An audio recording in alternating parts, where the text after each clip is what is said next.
Добрый вечер, уважаемые земляки. Сегодня 2 августа, и я Наджа Музапирова с вами. У меня очень срочное сообщение.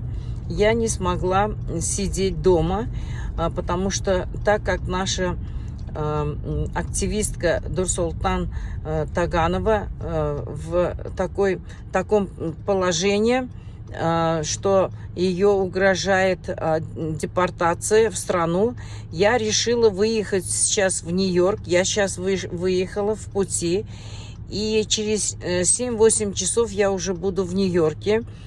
Я отдохну 3-4 часа, и я выйду в 12 часов к зданию ООН. Я хочу протестовать за нашу активистку. Вот. Если кто-то сможет прийти, пожалуйста, приходите. Так как это получилось срочно, я не смогла это заранее сообщить. Спасибо, будьте здоровы. Я завтра жду вас возле здания ООН в 12 часов. Наша съемочная группа будет с нами. До свидания, всего хорошего. Пожелайте мне счастливого пути.